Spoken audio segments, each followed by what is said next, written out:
Shavua Tov Rabotai, Besorot Tovot 6 dans le mois de Tishrei. C'est la dernière semaine pour nous, on a 4 jours pour que tout ce sera signé pour nous tous. Alors bien sûr qu'on va souhaiter à nous tous une bonne signature, mais tout le monde connaît cette question, pourquoi Kippour vient après Rosh Hashanah? Il vaut mieux d'abord d'être pardonné, parce que Kippour pardonne tout, Kibayom Azeh Yechaper Alechem, et après qu'on ait été pardonné, on sera jugé pour l'année. À tel point que tout le monde connaît la Gemara, elle dit les sages, tzadikim, ça y est, Rosh Hashanah, ils ont été inscrits, ils ont une bonne année, ils sont tranquilles pour l'année.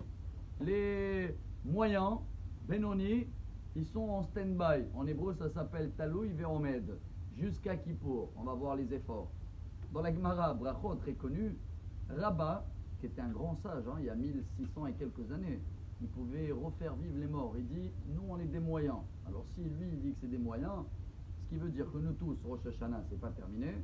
Et Rabbi Eliyahu Lupian, un des grands sages des dernières générations de Moussar, il dit chacun de nous doit marcher cette semaine avec le sentiment, comme quelqu'un qui l'ont jugé Rosh Hashanah, il doit être le pauvre pendu, on dit comme ça, il a la ficelle autour de cou.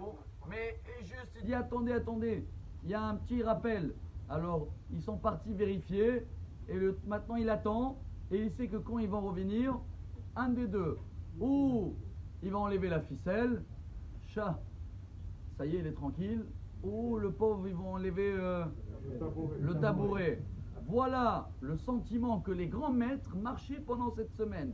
Alors malheureusement, voilà une belle réponse, j'ai écouté hier ça dans le cours du grand rabbin de Jérusalem. Le Rav Amar, il a dit, exprès Dieu il a fait Rosh Hashanah avant Kippour. Parce qu'on doit être prêt à arriver à Kippour pour que Dieu l'enlève tout, mais il faut avoir quand même la crainte. Il faut avoir cette peur-là pendant la semaine, parce que sinon si tu arrives à Kippour, tout détente, bien habillé en blanc, avec tout un poulailler autour de ta tête, c'est ça, il n'y a pas d'effort, il n'y a pas rien.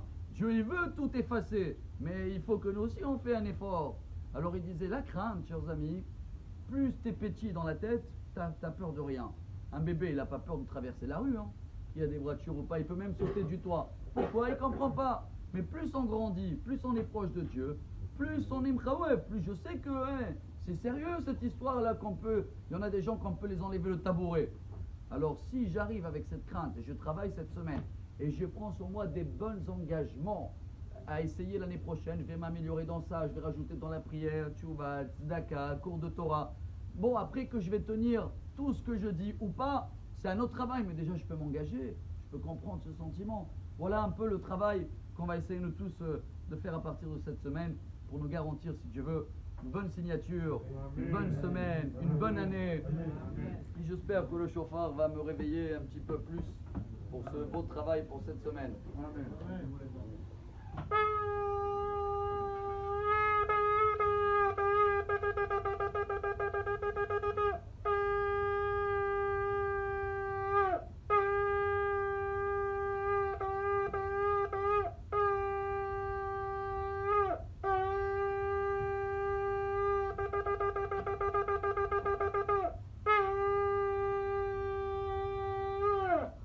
Amar Rabbi Elazar, Rabbi Haya.